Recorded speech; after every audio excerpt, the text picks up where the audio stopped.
Fala galera, Fábio Moraes falando aqui e esse é mais um Negócios na Prática, quadro do Concretiza Podcast. Aqui eu converso com empreendedores que trazem dicas valiosas que eu gostaria de ter escutado no início da minha jornada, sobre gestão, liderança e performance. Já aproveita e comenta lá no Instagram, @concretiza.podcast, o que está achando. E se você sonha em reformar seu AP, conheça a nossa patrocinadora, a Decora Fit. Fazemos o seu projeto 3D, mostramos o orçamento completo e executamos a obra do início ao fim. Tudo com uma só empresa, com prazo e custo definidos desde o começo. Segue lá no Instagram, @decorafit_br ou acesse decorafit.com.br.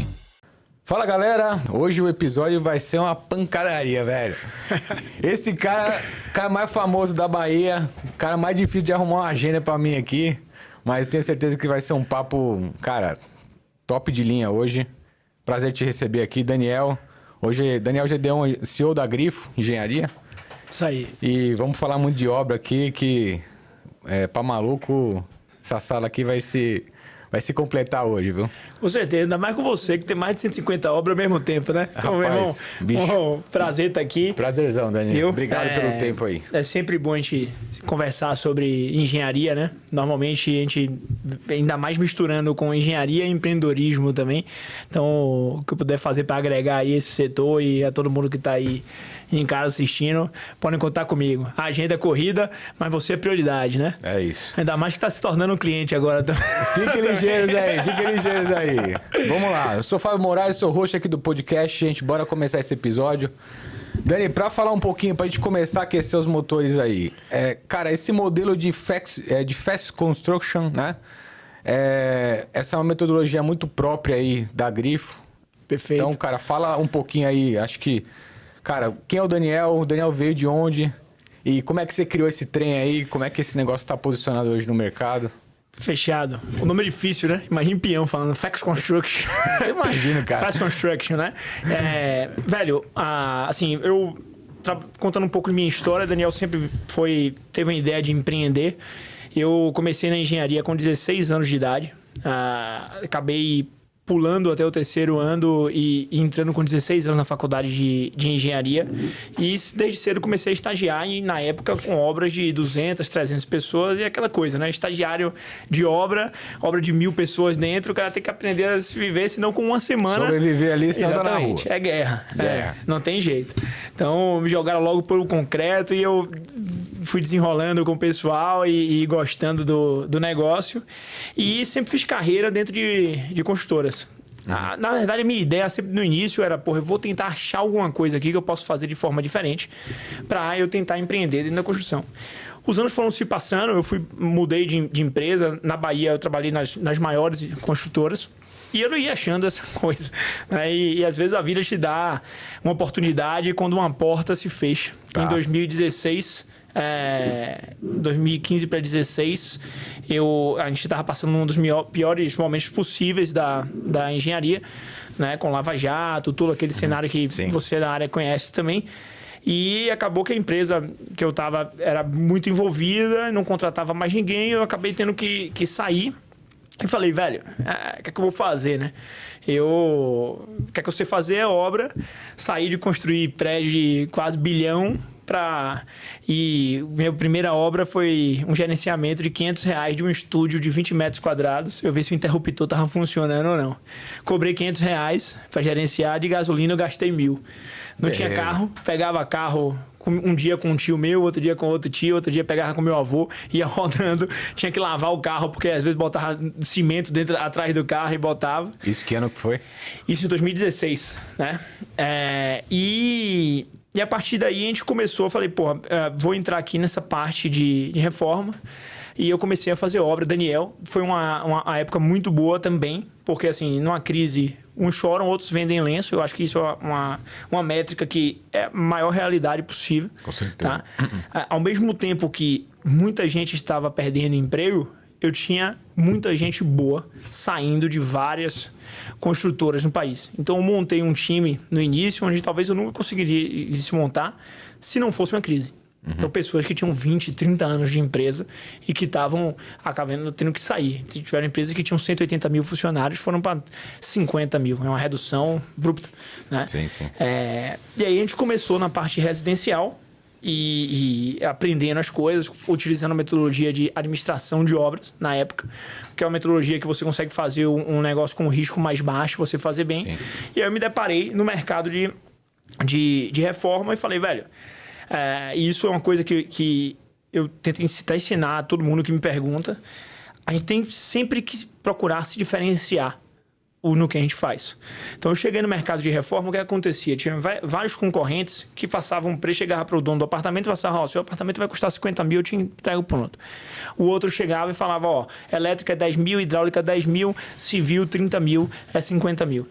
Eu falei, não, porra, eu posso fazer melhor que esses caras com o know-how que eu tenho. Então eu chegava e apresentava todo um orçamento analítico para o cara, sabendo todos os indicadores de consumo, tudo, até quantos sacos de cimento o cara ia gastar.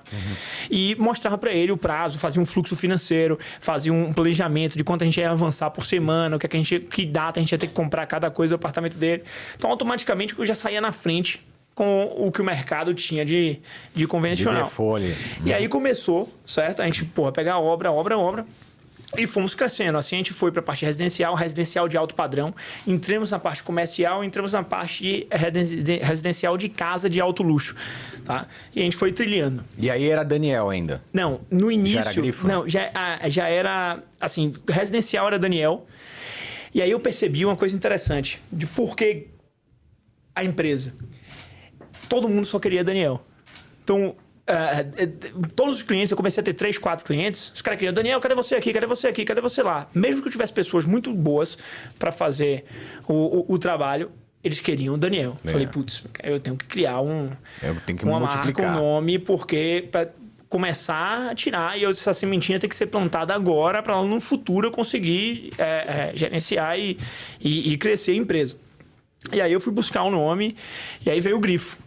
Por que Grifo? Grifo é toda a áurea que envolve os colaboradores da empresa. Grifo é um ser mitológico que representa um leão e uma águia. O leão, ele vai mostrar a força, a determinação, a coragem de brigar, e principalmente o grupo. Você pode encontrar, às vezes, um tigre andando sozinho na selva, mas um leão você nunca vai encontrar.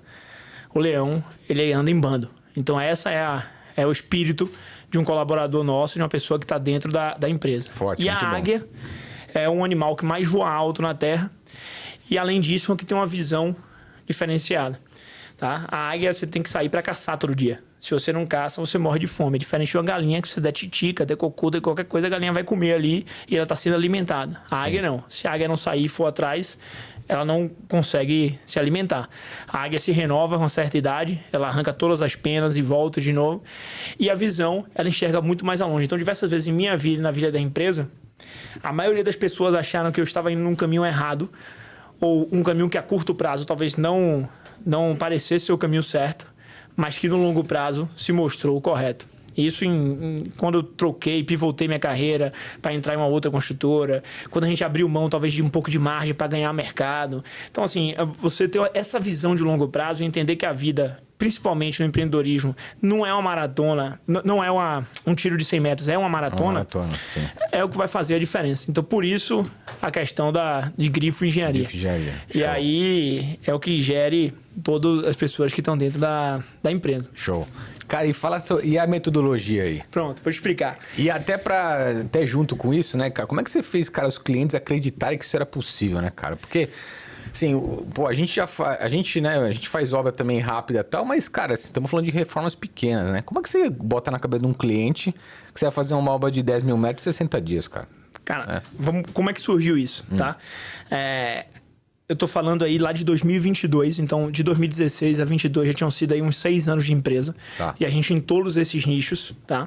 Seja comercial, casas, tudo rodando 100%.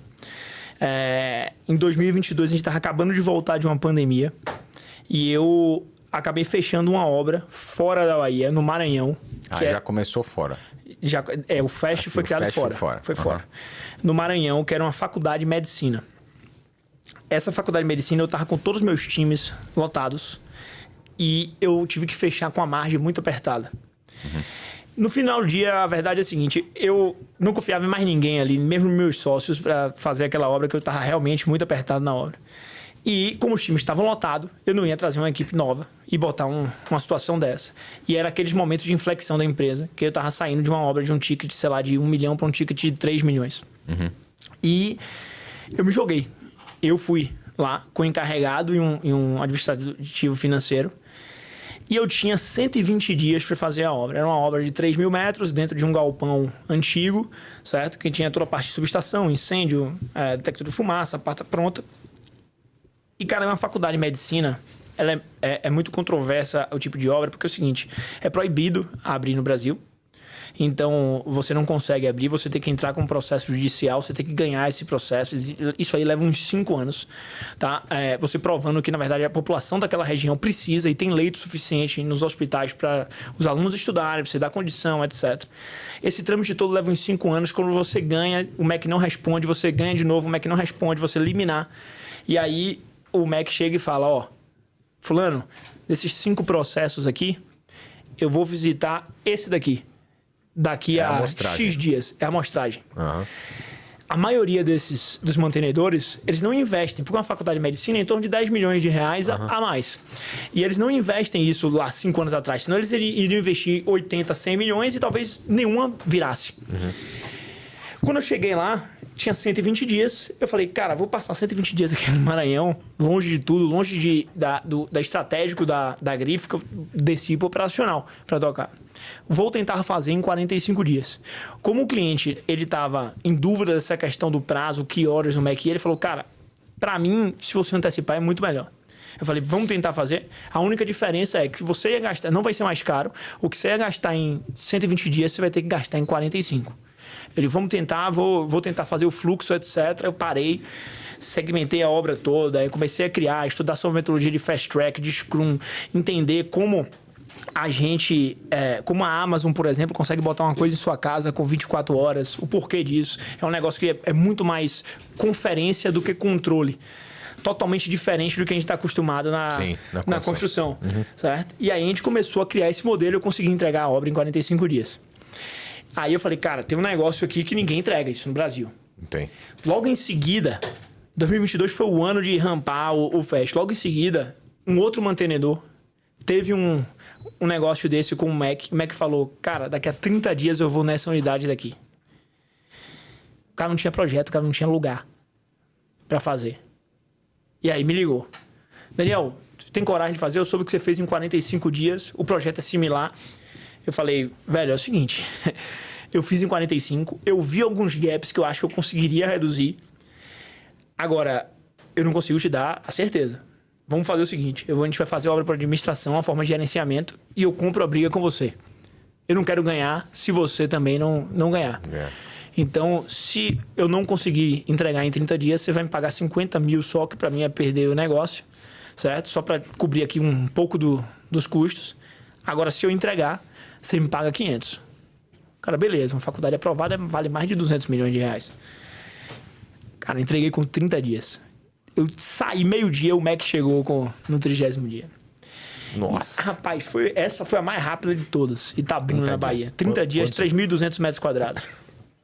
Era um galpão abandonado, também não tinha subestação velha, eu tive que botar para funcionar a subestação, tive que organizar todo... Aí utilização de material, fornecedor que se adeque ao prazo, você entender isso muito bem feito, é um diferencial. A partir daí veio outra em 32 dias, o nosso recorde, que foi uma faculdade de 5 mil metros e 15 mil de área externa em 32 dias. Em Jiquié, na Bahia. Esse foi...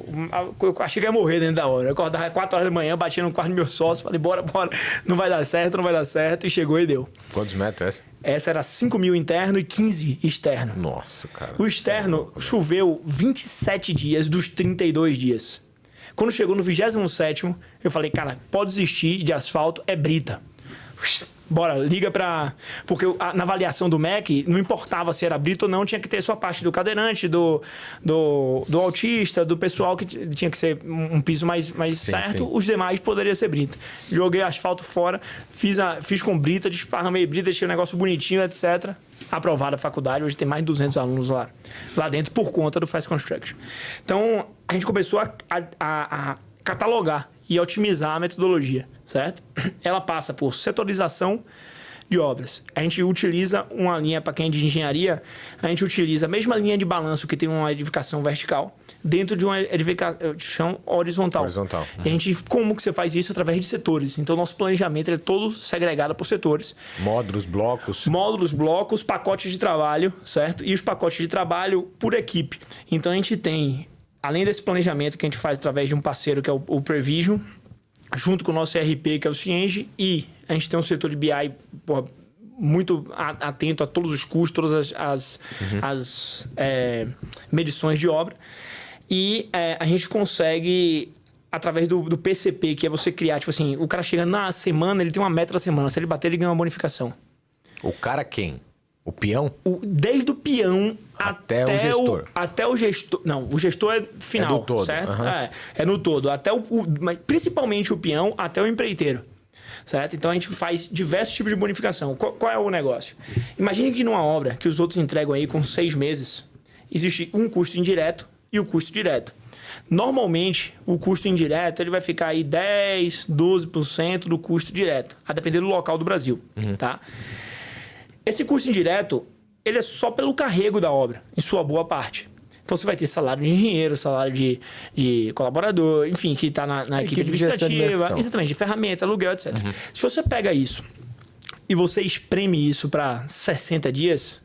Você concorda que sobra um saldo aqui? Tem. Esse saldo, perante os outros concorrentes do mercado, pronto. Esse saldo, ele é normalmente de 4% a 5%.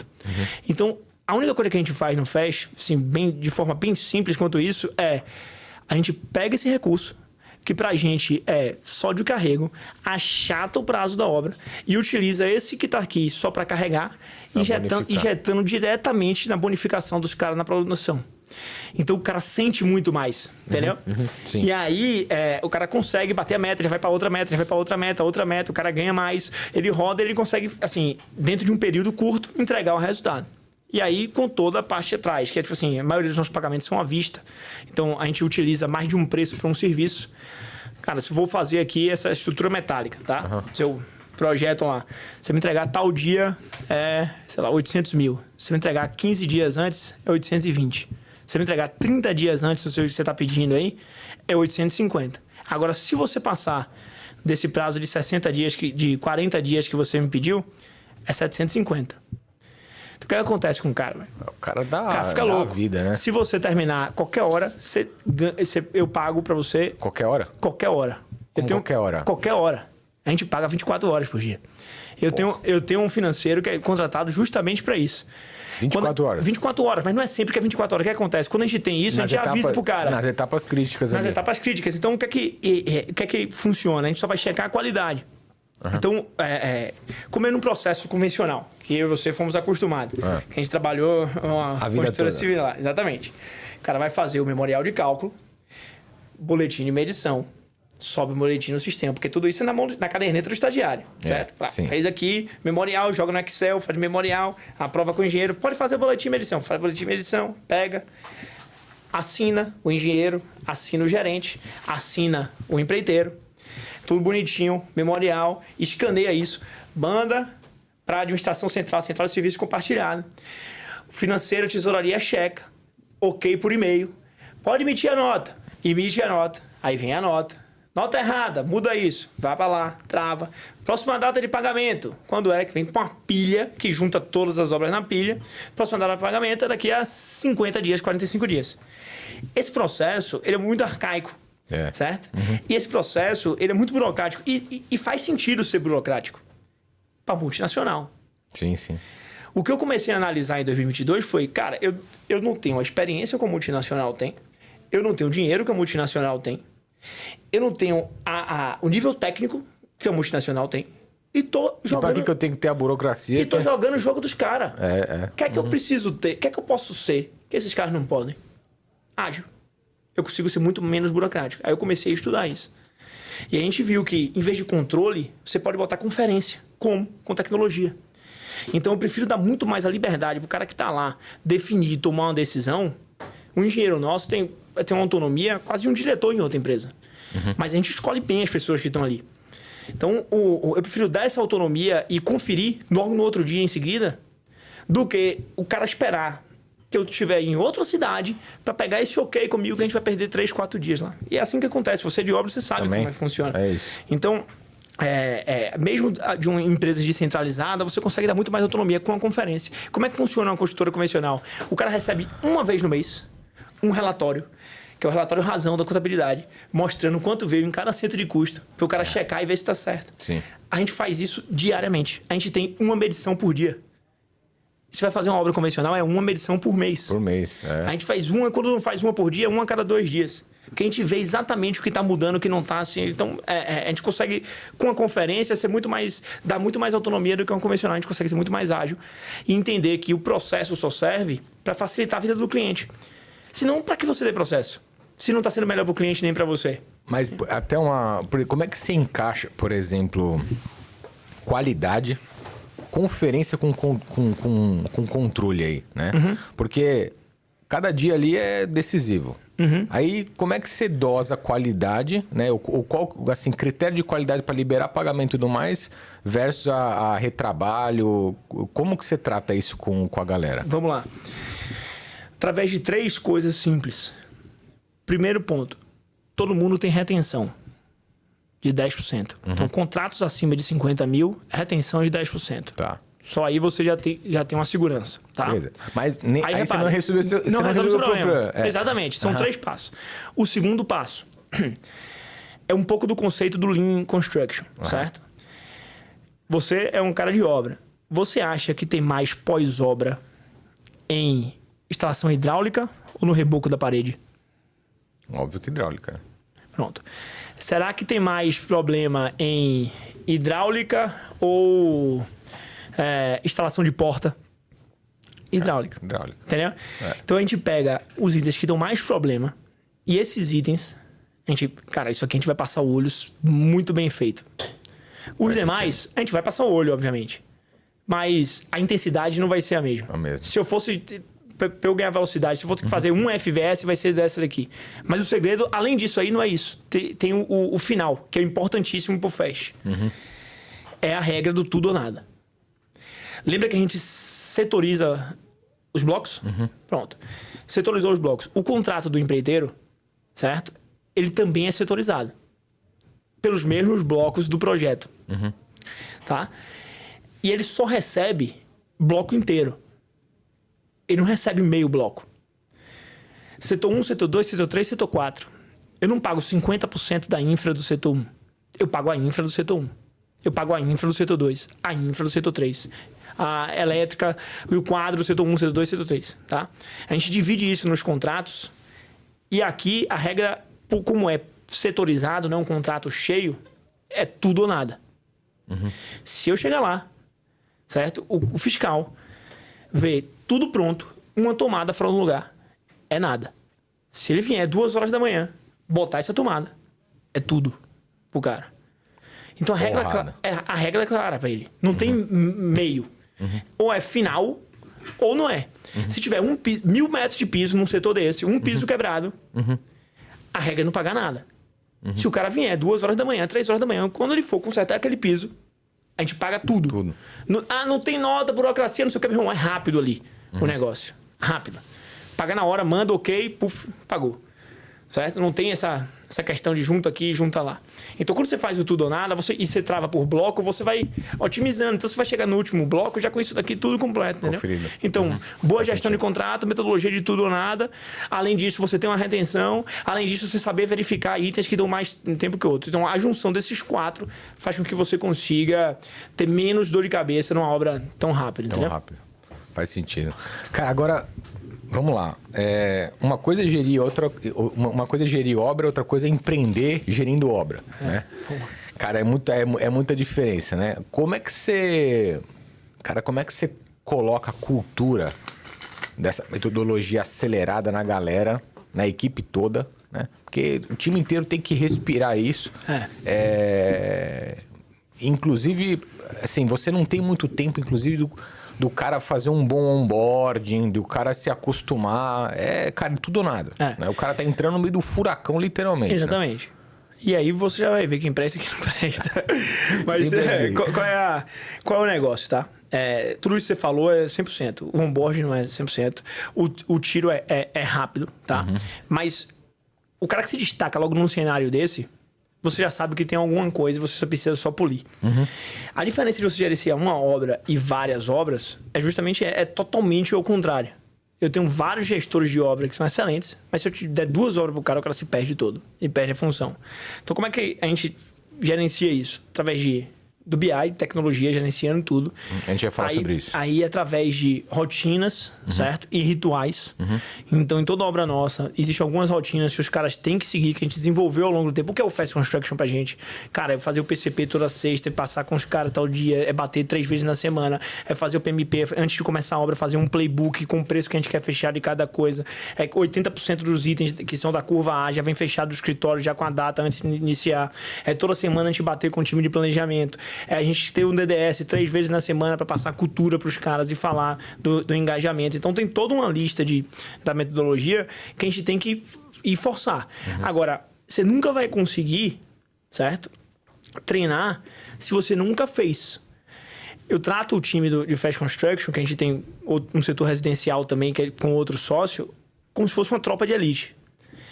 Na tropa de elite, o BOP, por exemplo, nenhum soldado do BOP vai respeitar um capitão que nunca subiu favela.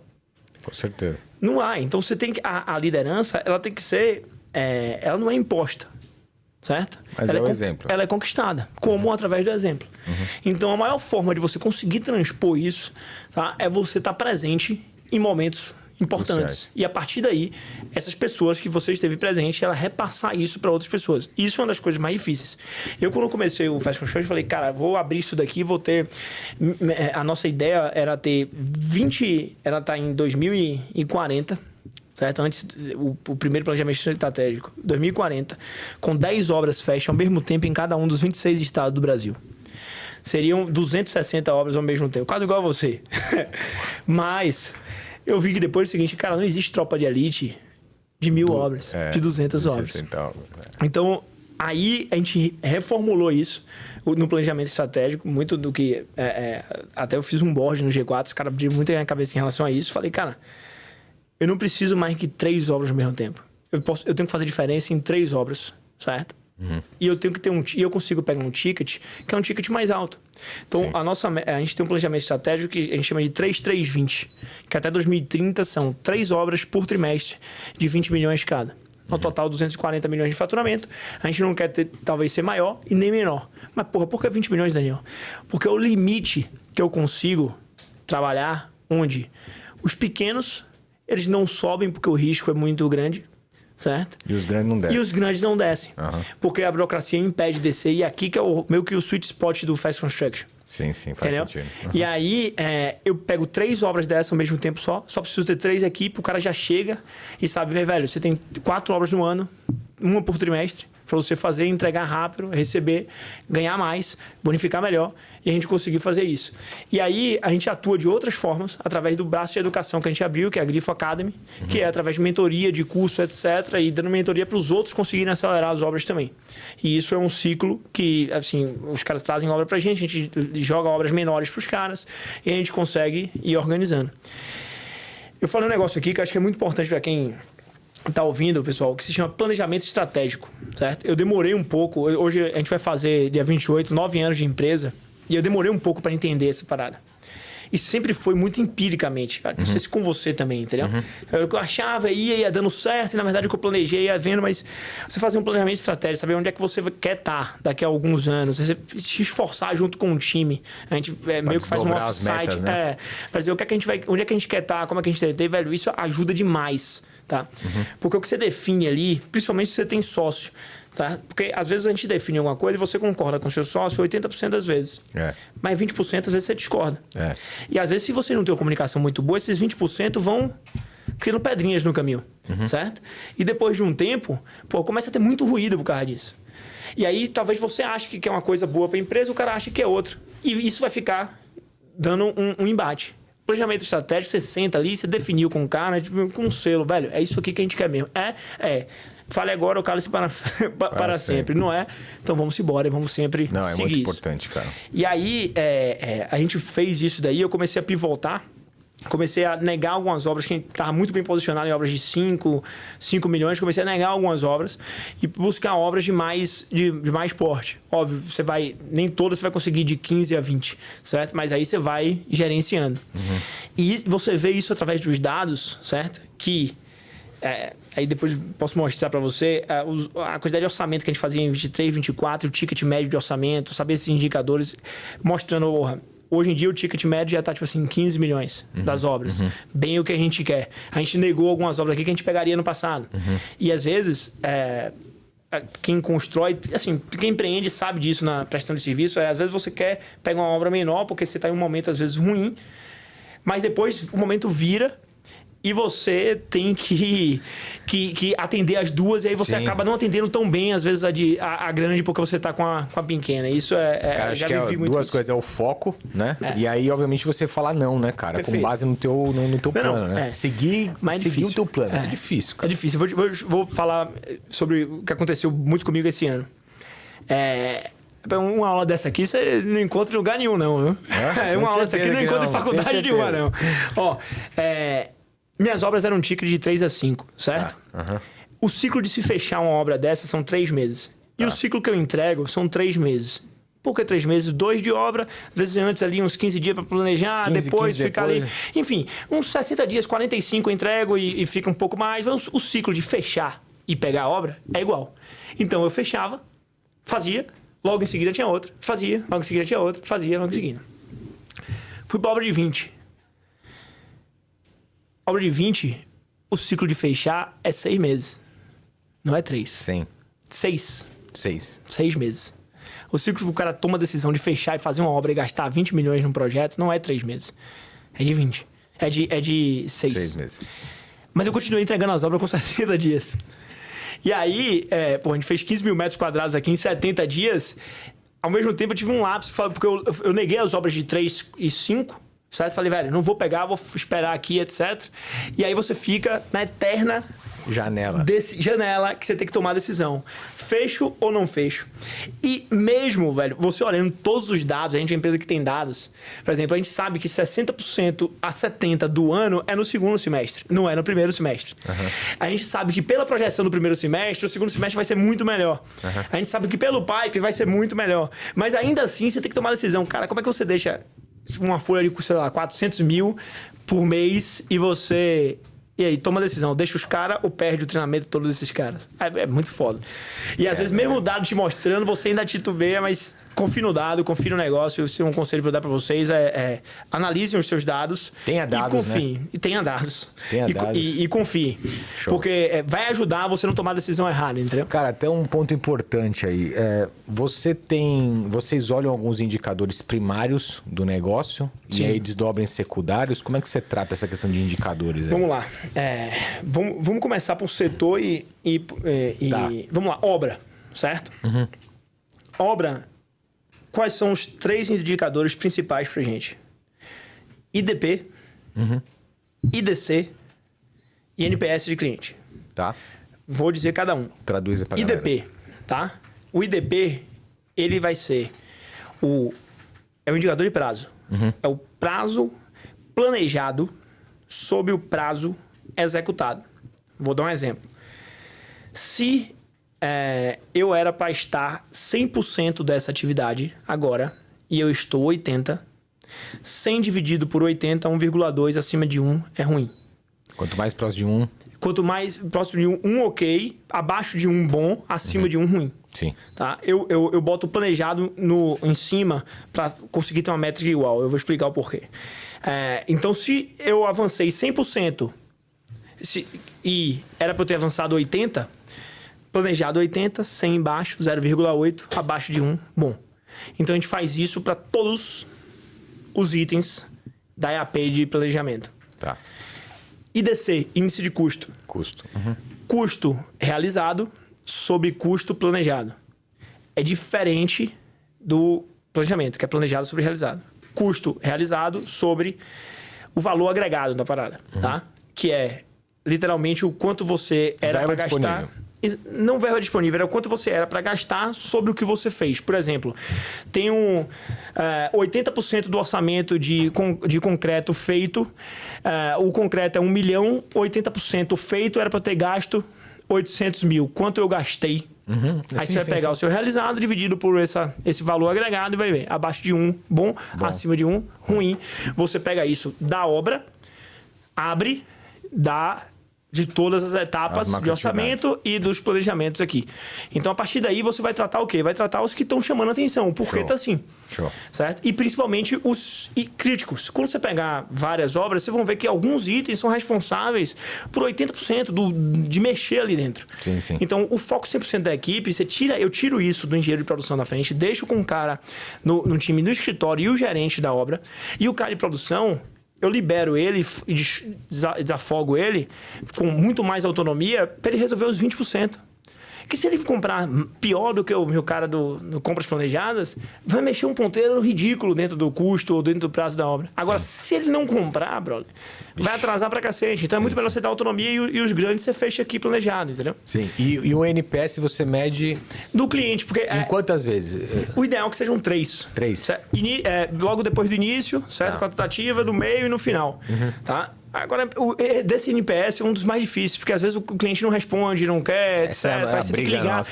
No fim do dia o cara não responde NPS, brother, liga, e bicho, e aí, tá achando o quê? Não sei o quê. Para lá que você pega o sentimento do negócio. Mas, enfim, é o mais difícil de pegar a métrica, porque o resto depende só da gente. Boa. Aí a bonificação do cara tem que ser com base nesses 3. Do engenheiro de produção e da equipe de produção. Por quê? Porque você envolve o alinhamento de interesse. Se isso é importante para a empresa, isso é importante para o cara. Então o cara tem que olhar custo, tem que olhar prazo, tem que olhar qualidade. E ter a bonificação clara ali de 1 salário a mais, 2 salários a mais. Isso é importante para a gente conseguir gerenciar uma obra. Isso da gestão de obra, né? Quando você vai para empresarial, abrindo para empresário aqui, aí você tem taxa de conversão, a cada quantos orçamentos que você manda, quanto você fecha. Conversão quantitativa. Taxa de conversão financeira. A cada quantos milhões orçados você fechou. São diferentes, as pessoas às vezes confundem. É muito melhor você olhar para o financeiro do que você olhar para o quantitativo. A depender da sua estratégia. Sim. A quantidade, o ticket médio, orçado, ticket médio fechado. Porque você vai ver, tô conseguindo fechar obras mais caras, ou tô conseguindo fechar obras mais baratas e tentar entender o porquê disso. Né? O tempo de entrega de orçamento. Quando foi que eu recebi, quando foi que eu entreguei. Para que você tenha uma previsão de pipe.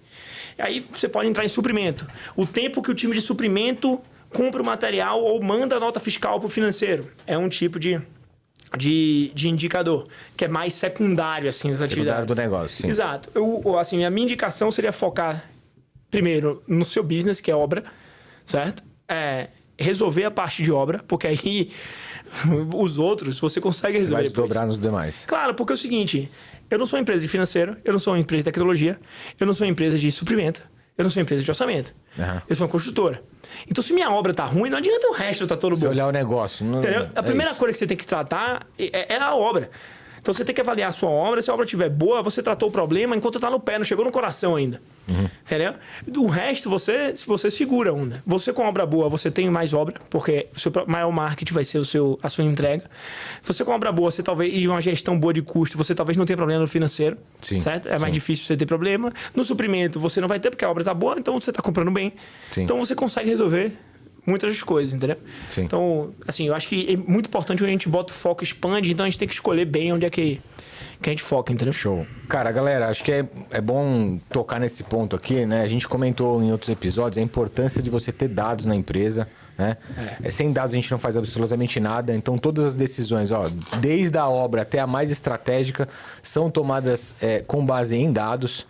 E aí, até desdobrando um pouco de tecnologia, né?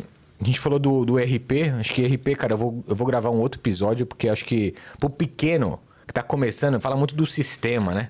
Você tem sistema? Cara, tem sistema, tá? Mas, na verdade, qual a importância de ter um RP, um sistema tudo integrado, conectando as principais áreas da empresa e tudo mais?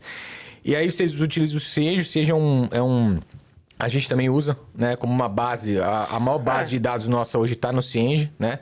E aí depois você acabou implementando uma parte de BI. Explica um pouquinho o que foi isso daí no negócio. Cara, o Cienge, essa história até é bacana. O Cienge, ele é muito bom RP, é focado em construtoras grandes de prédio, gigante, etc. Para lá, venda, imobiliário. E eu comecei a perceber que depois de um tempo, muita coisa eu estava tendo que adaptar do Cienge. Pô, eu tô baixando esse relatório, tratando dessa maneira, fazendo esse relatório. E que tinha como eu fazer isso através de um negócio que era o Power BI. Eu abri um processo seletivo, cheguei para um estagiário que eu já meio que conhecia. Falei, velho, você entende alguma coisa de Power BI? Ele, que é isso? Falei, bom, você vai entrar aqui, eu vou começar com um salário baixo, R$400, e eu vou investir. Você sabe mexer em computador? Sei. Vou investir para você fazer o negócio do nosso BI. Paguei 20 mil em curso de BI pro menino. O menino só fez estudar, passou 3 meses eu pagando para ele estudar. E aí tinha um relatório era um fundo de imobiliário da Suno Research, era SNFF11. E os caras apresentavam esse relatório, em vez dos outros que enviavam por e-mail, eles apresentavam via Power BI. Aí você tinha fundos, galpões de logísticos, móveis residenciais, móveis não sei o quê, onde investir. Eu fiquei louco com aquilo. Peguei esse relatório, mostrei pro menino, falei, velho, tá vendo isso daqui? Se a gente conseguir criar um até o final do ano, ele ia pra Disney no final do ano. Se você conseguir criar um até o final do ano, a passagem da Disney é por nossa conta. Rapaz. O cara entregou um mês, ele entregou. Ele entregou com um mês. Óbvio que não sozinho, mas aí é a junção de a mão de obra e a parte de tecnologia, a geração Z, que é novo, com a experiência e saber o que é que eu quero ver. Lógico. Entendeu? Como eu quero ver. Sim, então, hoje a gente cruza, por exemplo, saldo de conta com centro de custo, com a receber, com não sei o quê, com a parte de obra inteira, isso automatizado 24 horas por dia. E um conselho que eu tenho que dar pra galera... Galera, a gente não começou assim. Eu comecei com uma planilha de Excel. Mas o conceito de você guardar o dado independe do seu tamanho. Sim. Então, mesmo que você não saiba analisar... É isso. Mesmo que você não saiba o que fazer, tente achar uma maneira de guardar os dados que são específicos para você. Sim. Cara, a gente, nas nossas mentorias, eu vejo muita gente, o cara não sabe se tá ganhando dinheiro ou perdendo na obra. Olha que loucura. Pô, eu sentei, organizei, cheguei, velho, você vai fazer dessa maneira, você vai enxergar isso aqui. Até porque, muitas vezes, os RPs não são preparados para essa galera. Engenheiro, bicho, ele tem uma facilidade enorme com custo. Alocação de custo, ninguém bate no engenheiro. Quando vai para financeiro, o cara já se trabalha. O apagar de custo é diferente do apagar de financeiro. O realizado de um é diferente do realizado de outro. O comprometido é diferente do comprometido de outro. O que é caixa, é competência, os caras se enrolam. E tem sistemas hoje que vão em mercado para o engenheiro iniciando ele analisar, sei lá, com um DRE a obra dele. O cara não vai saber pra onde vai, porra. O cara precisa do quê? Do centro de custo, quanto entrou, quanto saiu, saldo. Sim. Pá, básico, feijão com arroz. Depois ele vai para DRE, depois ele vai para isso. Então, o Power BI, ele pega tudo isso do Cienge e apresenta de uma forma de um dashboard, certo? Muito mais interativa. Em vez de eu sair tendo que baixar vários relatórios no RP, eu vou clicando. Existe um negócio chamado drill through, que você clica, expande. Cara, essa obra aqui gastou 80 mil. O que foi isso? Você expande. Pô, gastou 80 mil, tudo listado. Quais foram os maiores gastos? Esses daqui. Quais foram os de materiais? Esses daqui. Mão de obra? Esse daqui. Imposto? Esse daqui. Então, é interativo. Então, não faz sentido não ter isso hoje. Certo? Quem tá achando que tem que ter hoje isso daí, tá muito atrasado. Show. Hoje eu acho que o cara tem que estar pensando em IA para ler esses dados e já entregar o resumo para ele, entendeu? É isso, cara. A gente, quando a gente pivotou a Decora, a gente veio do modelo tradicional de empreiteira, cara. E a gente tinha escolhido lá de ou jogar 3 anos de dado fora, né? Ou usar aquilo para poder, cara, criar um modelo que de fato a gente acreditava que ia resolver uma dor gigante, né? Então esse cara é dado, né? Na prática é isso, né? Exatamente. E sobre o processo de escala, cara, você falou assim, até só para bater nesse ponto, planejamento estratégico é 3-3-20? 3 obras de 20 milhões a cada 3 meses. A cada trimestre. Você pensa em, cara, em franquear esse negócio? Cara, assim, eu penso através desse ramo de educação, a minha estratégia, tá? 3-3-20 são 3 equipes de obra. Isso aqui vai ser a tropa de elite. Não tem os SEALs americanos? São 6 caras. Então, é esse time daqui. Boa. Quem é esses caras que vão estar aqui? Vão ser os melhores caras, nos melhores momentos de vida, para estar exercendo aquela função. Ronaldo Fenômeno é um puta jogador. Sim. Jogaria hoje na seleção? Hoje não. Por quê? não tá no melhor momento. É. Mas ele foi da seleção. Sim. Então, a ideia do Tropa de Elite é tipo isso. É o cara entrar, entender que aquilo não é eterno, entender que o trabalho lá é muito mais árduo do que os outros, entender que a remuneração, obviamente, vai ser muito mais alta, a gente criar um modelo para isso, e que ele vai passar um tempo aqui, mas ele vai atingir os objetivos dele. Tipo a galera de banco que entra, os meninos novos em IB, por exemplo, que, sei lá, 1 milhão de bônus ao ano, o cara vai passar por ali, depois vira especialista e ele vira sócio do banco. Então, a minha ideia com 3320 é criar esses caras, que são faca na caveira, que vão estar ali, e depois... Multiplicar. Depois eu tenho que multiplicar. Mas como é que eu vou multiplicar um negócio que é muito intenso? Eu prefiro não me arriscar nisso, porque eu já tentei expandir e voltar, e a velocidade não é igual. Porque a Tropa de Elite não é para 1.000 pessoas, é para um grupo pequeno. Então, como é que eu multiplico isso? Esse cara não vai passar a vida toda nisso. Depois, eu vou dar um pós-vida para ele na parte de educação. Ele pode virar consultor, por exemplo, do Fast Construction, sei lá, no Nordeste, outro no Norte, que vai ter várias empresas mentoradas abaixo dele que ele vai acelerar essas obras. E aí, esses mentorados, a gente pode criar algum tipo de meio que...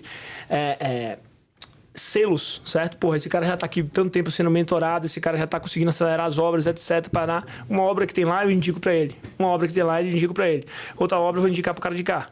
Hoje mesmo eu vou ter uma reunião aqui, mais tarde, com um mentorado que é de Campo Grande, Mato Grosso, certo? E aí, ele já tá treinando, acelerando as obras, aprendendo, etc. E através disso, a gente consegue estar em todos os estados, e as melhores obras, e o nosso case e o nosso negócio que a gente vai fazer diferente e que a gente vai tentar trazer mais tecnologia, etc. Tá nesse 3320. Deu certo, vai para os outros. Deu certo, vai para os outros. E a gente consegue escalar. Como prestadora de serviço. E aí, uma coisa, Famão, que eu falo sempre é o seguinte. Prestador de serviço, que é o meu modelo, tá? A gente tem uma vantagem e várias desvantagens. A vantagem é, a gente consegue às vezes fazer dinheiro sem ter dinheiro. Eu não vou botar dinheiro no negócio do meu cliente, certo? Eu vou fazer o negócio dele mais rápido, etc. E vou ser remunerado por isso. Sim. Desvantagem, margem é baixa. Eu nunca vou ter uma margem, por exemplo, de um restaurante que compra em saca, transforma em prata e vende pro cara com 700% de markup. Mas eu também não tenho estoque, etc. Eu tenho que tratar cada obra como individual. Sim. E eu consigo criar uma relação muito mais fácil com ele. Lado ruim. É um negócio que talvez para equity, que é realmente o dinheiro do empresário, não seja o melhor. Como é que você transforma o seu negócio de prestação de serviço em equity? Através de uma escala. Primeiro, você é um prestador de serviço do cara. Depois de prestador de serviço, você vira um parceiro do cara. O que é parceiro? Esse cara, porra, sempre vai querer contar com você. Vai fazer uma nova obra, porra, ele vai querer, ele pode assar com outro, mas ele vai querer que você faça. Depois de um tempo, você se tornando parceiro, você vai te tornar insubstituível pro cara. O que é insubstituível? O cara vai fazer com você de qualquer maneira, porque você já passou com ele diversas coisas, talvez a empresa dele cresceu junto com sua empresa e você ajudou muito nisso. Você tem diversos clientes assim. Então, ele antes de abrir um projeto, Daniel, tô pensando em fazer isso aqui em tal lugar. Eu preciso de você pra gente estudar junto, entrar, reduzir, etc. Você vai montar um negócio com ele. Você se transformou em insubstituível. É o terceiro passo aí dessa prestação de serviço. Qual o quarto e último passo do negócio? É você ser sócio do seu cliente. Então eu já tenho clientes hoje que chegam assim, pô, Daniel, eu vou abrir uma unidade em tal lugar. Quer entrar não? Por quê? Porque você já passou pelo inferno com um cara crescendo em diversos setores e a empresa dele cresceu, que hoje talvez ele confie mais em você do que qualquer outro colaborador dele, ou qualquer outro até amigo dele, pessoal. Porque ele já viu o seu trabalho, você já foi validado ao longo do tempo, você já conseguiu, já deu dinheiro pra cacete pra ele. E nesse ponto você consegue entrar com ele. E aí qual é a parada? Que esses seus clientes, normalmente o business dele tem equity. Porque ele não está prestando serviço. Ele está fazendo. Então é uma escola, é uma faculdade, é uma academia, é um clube, não sei o quê. São várias coisas que você consegue criar uma casa de show, é uma concessionária. Você consegue criar uma relação com o cara que você consiga entrar nisso. Aí, nesse ponto, que é o sweet spot da prestação de serviço, você consegue começar a mudar um pouco o seu business de cash para equity. Cara, porrada, hein, velho? Gostou? Esse é porrada, velho. Cara, galera, eu tenho certeza que poucas pessoas que prestam serviço, obviamente, agregar valor pro cliente, todo mundo sempre pensa e tal, mas agregar valor a esse ponto Eu acho que isso é uma mudança de mentalidade, cara, gigantesca, né? É você, assim, você vai gerar tanto valor pro teu cliente que não é... Ah, beleza, tu vai entregar a melhor obra no prazo. Cara, isso aí você não faz a mínima da tua obrigação. Eu te contratou pra aquilo, beleza. Cara, aí a partir daquele momento o cara vai querer fazer de novo. Claro. E de novo, daqui a pouco confia mais em ti e tal, e até que o ponto que tu fica sócio do cara. A primeira sacada aí é o seguinte: você vai, depois que você prestar alguns serviços pra essa pessoa, você vai entender, e você tiver um olhar de business, você vai começar a entender tão bem do negócio dele quanto do seu. Porque você vai ver. E você tá uma operação, ele não. Então você vai chegar pra ele e falar: velho, você já pensou em esse seu time aqui de engenharia, o cara tá sobrecarregado, porque ele tá tocando 20 obras ao mesmo tempo. Bote um cara mais júnior aqui, não sei o quê. Aí o cara faz essa movimentação, dá certo. Dá certo. Aí você chega lá e fala: velho, a parte sei lá, de pós-obra, de suas obras que eu tô vendo aqui, das outras obras, o pessoal falar, tá dando um problema. Você já pensou em talvez pegar alguém da obra e contratar como auxiliar de serviços gerais dessa obra? O cara já vai saber onde tá tudo ali. Aí o cara, porra, que ideia. Faz as outras obras dele, as outras unidades começam a ter menos dor de cabeça. Aí ele, pô, esse cara tá me ajudando. Aí depois você vai pra uma outra cidade, até pra um outro cliente, você já conhece o tamanho da obra dele, você já conhece o tipo, você já conhece onde é que dá certo, você já fez umas 3, 4 pra ele. Aí você vê um imóvel, você tira a foto e manda pra ele. Cara, aqui dava uma unidade sua, sabia? Olha pra isso aqui, localização boa, perto, não sei o quê. Porque você já tem a relação tão boa com ele que você já sabe onde é que dá certo. Esse cara começa a olhar, cara, esse cara pode ser um cara comigo, hein? Tá entendendo o meu negócio tão bem quanto eu, entendeu? Sim. E aí, numa dessa, você chega na hora e fala: velho, esse aqui eu vou com você, não quero não, eu entro, a gente faz junto, não sei o que. O cara, na hora. Entendeu? Porra, puta visão. Então, puta visão. Tem que ter essa noção, porque senão a gente fica sempre... É igual aquele médico que sempre vai fazer plantão, certo? E ele vai viver fazendo sempre plantão, sempre prestando serviço. É difícil a gente sair disso. Então, como? Você tem que jogar para equity, tem que jogar em outras coisas, tem que investir em imóvel, tem que fazer... Enfim, tem todo o caminho aí do engenheiro que tem que fazer, entendeu? Show. Cara, falando aí um pouco de projeto, né? Pra gente caminhar aí um pouco pro fim. Conta aí um pouquinho dessa Community Academy que vocês fizeram, cara. 15 mil metros aí em 70 dias? Cara, aí foi um desafio... Um dos maiores, talvez, que a gente já fez. Era muito grande. Eram 15 mil metros. Era um galpão abandonado na Vila Leopoldina. A gente não tinha subestação, a gente não tinha parte de incêndio, a gente teve que refazer isso tudo. A gente teve que segregar mais de 200 pessoas trabalhando ao mesmo tempo, com projetos sendo feitos em paralelo, que a gente não tinha tempo, porque, novamente, existem intakes. Uma faculdade, você tem 2 intakes no ano, meio do ano, final do ano. Uma escola tem um intake no ano. Se você erra o intake, velho, acabou. Já foi. É um ano pra frente. Uma faculdade são 6 meses pra frente, e isso muda muito o business plan do cara. Então a gente comprou a briga, foi pra dentro do negócio, fizemos toda a estrutura, e lá teve, o maior desafio que teve foi o seguinte: a gente teve que...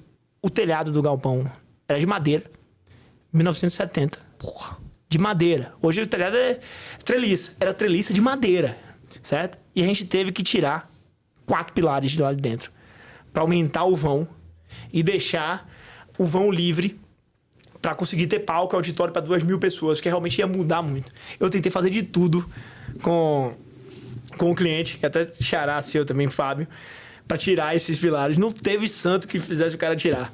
E no final, ele tava 100% certo, que mudou o ambiente completamente. Foi o que a gente fez.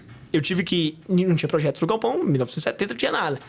Faz uma visita nos pilares, cava pra ver como é a fundação. Misericórdia. Quando eu abri, que eu olhei, eu falei: vixe, pra que eu vi isso? Era melhor não ter visto.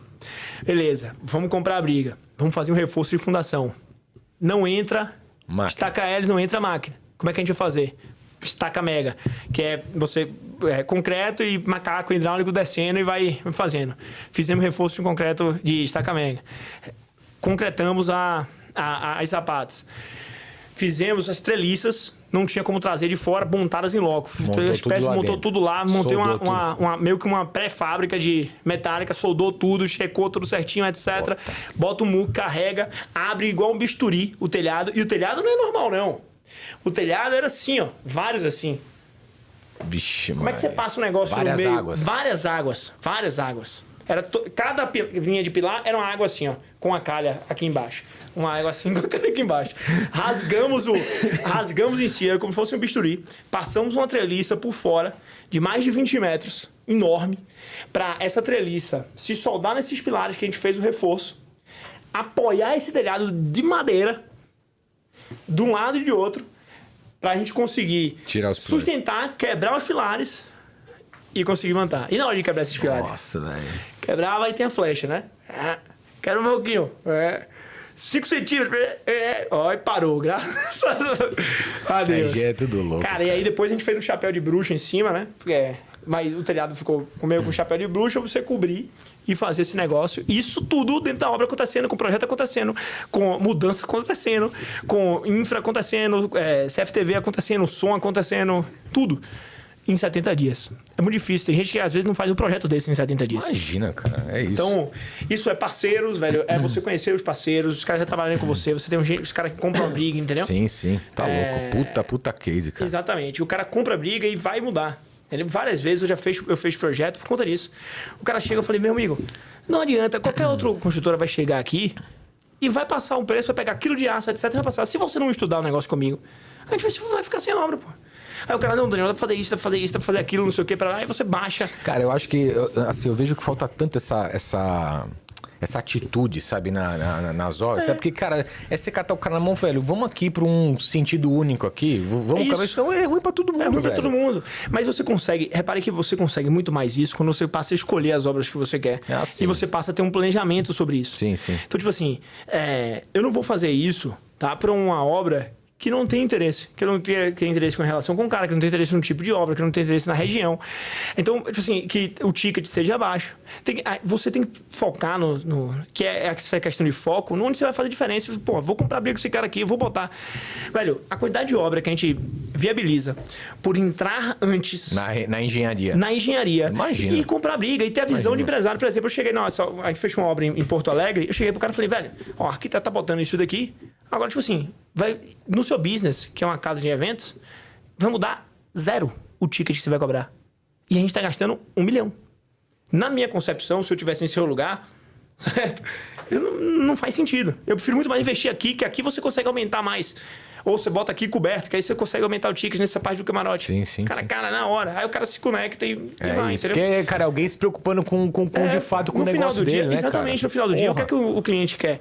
Que ele não se preocupe ou não tem essa gestão ativa, porque ele tem outras coisas para ele focar, certo? E um cara vai estar ali que vai fazer tão bem ou melhor que ele, porque é especialista na parada. E vai ter essa visão. É que pouquíssimas pessoas, empresas pensam, exatamente. Né? Assim, cara. E por isso que eu não consigo ter 1000 desses, que tem que ser 320, entendeu? Sim, faz porque sentido. Senão a gente não consegue ter essa entrega, não é igual. Cara, entendeu? vamos pro bate-bola final aí. Bora, joga a bola aí. Cara, é bola de aço.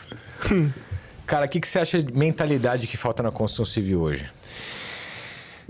Cara, eu acho que essa é a visão de longo prazo. Eu acho que a mentalidade de você tentar algo novo e inovar, e não achar que só inovar é criar uma metodologia diferente. Por exemplo, minha concepção com Fast Construction, eu não criei nada novo. Eu peguei o que existia e inovei uma forma de fazer. Eu comecei a revisar os processos e entender por que existe esse processo, por que fazem sentido isso ou não, para que eu não consigo fazer isso e como eu consigo fazer melhor. E a gente faz basicamente a mesma coisa, mas com metodologia, e a gente conseguiu inovar. Então, inovar, às vezes, não é só criar um negócio que vai surpreender o mundo. É você olhar e olhar por diferentes ângulos para um negócio que você já faz há muito tempo. Eu acho que isso é o maior erro de construção civil, que a gente, às vezes, faz um serviço que há 2000 anos atrás era feito assim. Só porque é feito assim. Só porque é feito assim e sem se questionar. Então, eu acho que essa mentalidade de ser questionador, de entender o motivo, de achar que você consegue inovar nas coisas básicas, velho. Eu já fiz, velho, uma coisa simples, sei lá, uma montagem de aço dentro de um canteiro, você botar um Kanban, que é estou fazendo, a fazer, estou fazendo, já finalizado. Uhum. Ou pintar, por exemplo, a estrutura metálica na borda com a cor, com a espessura, certo? Às vezes quando não vem pintar, né? Você pega o ferro, sei lá, uma viga enrijecida, spray vermelho, azul, verde. Verde é parede de 2,75. Vermelho é de 3,25. Isso ajuda, galera. Isso, assim, às vezes você pintar, por exemplo, carro de mão, certo? Você pega o carro de mão, picha do lado, azul, vermelho, amarelo. Um é só agregado, o outro é só cimento, o outro vai ser só entulho. Pra que isso? Às vezes o de cimento, ele vai acabar muito mais rápido. E o de areia, ele vai durar muito mais. Mas se você misturar tudo, acaba tudo rápido. você acaba tudo rápido. Então, não precisa de nada. Às vezes, Inventar a roda. Velho, não precisa inventar a roda. É tipo assim, é o simples com contexto e visualização. Acho que isso faz muita diferença, entendeu? Show. No canteiro. Cara, tua maior dificuldade hoje, visão como CEO aí? Rapaz, minha maior dificuldade e visão como CEO é talvez desenvolver essa mentalidade crítica e estratégica dos liderados. Eu acho que você vai pegar algumas pessoas que são extremamente eficazes no que fazem, mas talvez elas analisem só de uma maneira. E talvez para você ser um bom CEO, você tem que formar pessoas para serem melhor que você tem que ter uma visão meio que 360 do negócio. Então, isso olhando para dentro de casa, olhando para fora de casa, é como você tentar criar uma barreira para qualquer tipo de crise, etc., com um setor que a margem é baixa e que o risco é alto. Então, eu tenho algumas métricas que a gente faz na Grifo que sobrevivem, que já se provaram no tempo e que fizeram a empresa sobreviver em momentos de, tipo assim, eu tá com muito dinheiro na rua de cliente que não pagou, etc. Você organizar tudo, você fazer um provisionamento das coisas, você separar o que é lucro realmente do que é custo de obra, não misturar o dinheiro de uma obra com a outra, saber segregar isso muito bem, ter uma gestão dessa efetiva. Isso aí, velho, faz você não retirar mais do que você pode do negócio. Você, como fundador, tá? Ter o cuidado de quanto é o valor, quanto é o salário que eu tenho que me pagar. Eu sou o fundador. Tem que ser exatamente o valor que você pagaria, que a empresa pode pagar uma pessoa para fazer o mesmo papel que você. Então, beleza. Não é porque você é dono que você vai enfiar a mão no caixa. Não, são coisas completamente diferentes. Você tem que ter uma casinha ali executivo e outra casinha ali sócio. Todos os meus sócios são executivos, a gente tem reunião de executivo e eu tenho que falar, velho, eu tô tendo uma reunião com você aqui como líder liderado. E aí você tem que ouvir assim, então eu vou te dar o feedback, você me dá também, etc. E depois eu tenho que sentar em outra mesa, a gente vai ter uma reunião de sócio. E acho que as maiores decisões acertadas que eu já fiz na minha carreira foi não tirar dinheiro da empresa, certo? Só depois de 5 anos, ou a gente tem uma regra que hoje a gente só tira 20%. Não aumentar deliberadamente o salário, só igual o que a empresa poderia pagar para uma pessoa fazer o que eu faço. Ter provisionamento de encargo forte em mão de obra. Então, a gente faz isso, certo? Separa, se eu vou pagar aqui um valor para você, eu separo um valor já em uma outra conta relativa aos encargos, etc. A demissão já fica guardada, então não tem um problema em desmobilizar ninguém, porque isso está resguardado. E aí, quando vem uma crise, velho, você tem de onde socorrer, entendeu? Sim. Então, eu já passei por momentos que, sei lá, a gente estava com 3, 4 milhões na rua, assim, a cliente ia pagar, você passando por um momento de interface de obra, e eu consegui sobreviver com essa gestão. Então, a gestão é primordial, entendeu? E por último, cara, acho que a dica aí pra quem tá... Cara, pensa no pequeno empresário construtor. O cara tá buscando achar o nicho dele, buscando os caras se encontrar nesse mercado. Qual a dica para ele rampar? O que você faria ali se você estivesse começando um negócio hoje nesse ramo aí? Vamos lá. Eu acho que a primeira coisa seria entender sempre sobre geração de valor, entender sempre sobre diferenciação. Tá? Eu vou aproveitar aqui um momento e contar uma analogia que eu conto sempre, tá? Sobre o que foi o crescimento da Grifo. Imagine que no momento de uma crise existiam postos de gasolina. Então, existiu, sei lá, o posto BR, o posto Shell, e abriu um posto novo chamado Grifo. Posto novo, ninguém conhece, não sabe se é a gasolina adulterada, etc. O fluxo de carro vai ser muito menor, tá? Mas talvez em alguns momentos, e principalmente numa crise, que foi onde eu abri, um cara que tem um Uno, ele vá tomar coragem e falar, cara, vou testar ali, a gasolina tá mais barata. Aí ele chega nesse posto, ele é bem atendido, ele recebe um café, ele recebe 10% de desconto na conveniência, lavam o para-brisa dele, ele recebe um ticketzinho no próximo tanque para ele lavar o carro de graça. E ele é bem tratado, cordial, e a gasolina rende igual. O que o cara vai fazer? Esse cara que tem um Uno, ele vai para um barzinho de noite com outros amigos que tem um Uno também. E o cara vai começar. Cara, você tem que ir nesse posto. Eu fui lá, não sei o que, não sei, será que presta? Eu sempre fui BR, velho, eu garanto, não sei o que. Quando é um cliente promotor seu. E o Uno, na analogia, é uma obra pequena. Um dia, esse Uno vai estar num barzinho e vai ter um cara que tem um Corolla. E ele vai convencer esse cara do Corolla aí pra dentro do posto. A partir do momento que o Corolla foi, ele vai ser bem tratado, mesma coisa, mesmo processo do Uno. O que é que vai acontecer? O Corolla, em vez de, às vezes, no barzinho, ele vai pra um restaurante à noite, com outras pessoas que têm outros Corollas. É uma analogia a uma obra média. Vai começar a vir mais Corolla pra dentro do posto. E um desses dias, do cara que tem um Corolla vai estar sentado num restaurante mais refinado, vai ter um cara que tem uma Mercedes. E ele vai convencer o cara da Mercedes, que é o grande promotor, a vir pra dentro. É uma analogia a uma obra maior. Qual é a sacada do cara? E você que está começando, você tem que entender onde está o foco do seu cliente. Você entender que, às vezes, o que o Uno entendia como valor não é a mesma coisa que o cara da Mercedes entende como valor. E isso é difícil, você tem que pegar isso no meio do caminho, tá? E você saber se diferenciar. Durante minha carreira, eu sempre cresci porque eu sempre fui contra o negócio. Por exemplo, eu fui para residencial. Todo mundo passava ali um valor, não perdia tempo com orçamento, eu fazia um orçamento 100% analítico. Eu era automaticamente o cara me botava aqui e botava os outros aqui. Eu fui para residência. Automaticamente os arquitetos mandavam, queriam RT para tudo que é lado, etc. Eu nunca participei de um negócio desse, sempre fui da linha de, se o cliente me perguntar, vou dar o mais barato. Ah, você é maluco, não vai tratar não sei o que em casa, um negócio desse é inimaginável, certo? Sempre fui assim. O que aconteceu? Começou a vir em casa porque os donos de empresa só queriam fazer comigo, porque sabia que a casa ia ser mais barata e ia buscar o melhor preço para ele. A gente foi para o comercial. O que é que a gente pode fazer de diferente?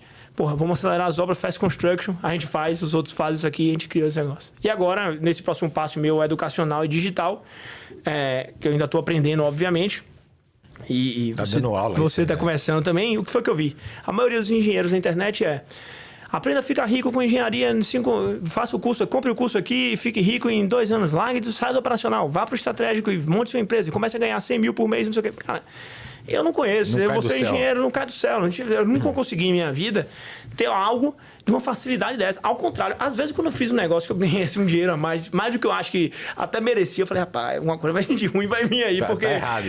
Porque, porra, mas aí às vezes a gente sofreu tanto pra dar uma tacada assim, às vezes acontece. Mas a gente fica com esse sentimento, né? Que é gato escaldado tem medo de água fria. E aí eu vi, velho, não faz sentido eu ficar mostrando um negócio fake, que todo mundo sabe que é fake. Eu vou mostrar a porra da realidade mesmo. Vou botar um cara pra me filmar, vou mostrar lá dentro. Vai acontecer briga, vai acontecer negócio, mas é verdade.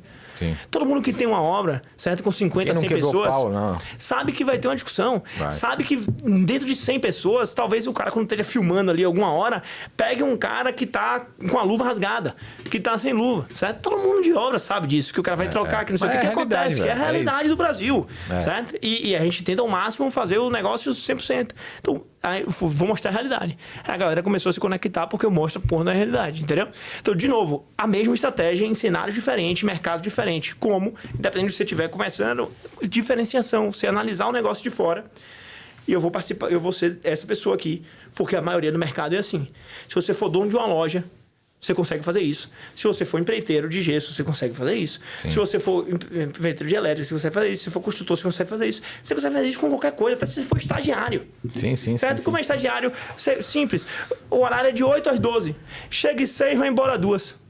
Você vai ser o único fazendo isso? O que é que vai acontecer? Vai se diferenciar. Todo mundo vai botar você em um lugar diferente. Então, minha carreira toda foi isso. Acho que na sua, se você parar para analisar para trás... Também é a mesma coisa. Você vai ver que a diferenciação é você entender isso e jogar esse jogo, entendeu? Cara, eu tava hoje numa reunião com o time e eu falei, cara, a única coisa que me fez se diferenciar foi fazer muito mais do que a minha obrigação sempre. Cara, simples quanto isso, cara. Exatamente. E parece um negócio milagroso, mas é simples quanto isso. Cara, Dani, pra fechar, velho, obrigado demais. Que aula, velho. Valeu, que nada. aula aí pra galera. Gente, isso aqui não tem nem MBA, velho. Isso aqui é uma aula. Obrigado pelo seu tempo. Cara, parabéns pelo trabalho. É uma baita disrupção aí no mercado da construção. Acho que a gente tem que... me sinto também na missão, cara, da gente fazer algo diferente para esse mercado, que é um dos que movimenta esse país, né? E com certeza vai continuar movimentando por muitos anos. Deixa aí, cara, teus contatos. Tu é um cara influente pra caramba. Eu sou engenheiro. Como é que a galera te acha aí, velho?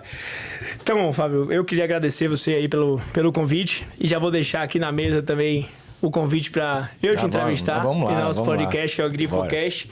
Porque várias vezes aqui eu fico com vontade de perguntar sobre o seu negócio, que também é super...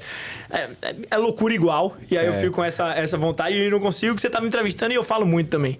E pra galera aqui que gostou, o Instagram é danielg.grifo. E tem também o Instagram da Grifo Engenharia, que é @grifoengenharia. Para quem quer a nossa parte do ramo de educação, é o grifoacademy.com.br. Segue lá e dê uma olhadinha aí no que vem. Tá? Muito bom. Galera, vocês me acham no Instagram, Fábio G. Moraes. Sigam o podcast, ativem esse sininho lá, compartilhem, comentem. Galera, ajuda muito a gente. Para esse projeto decolar, a gente poder seguir em frente cada vez com insights melhores aí para trazer conteúdos ricos para vocês. E obviamente sigam também a DecoraFit, né? DecoraFit _BR, que é a mantenedora, patrocinadora desse podcast. Quem não conhece mais sobre reformas residenciais vai encontrar tudo lá no canal da Decora. Valeu! Obrigado, meu irmão. Tamo junto. Valeu. Quem não seguir, curtir e compartilhar, vai perder dinheiro em obra, viu? Tamo junto. Valeu. Valeu.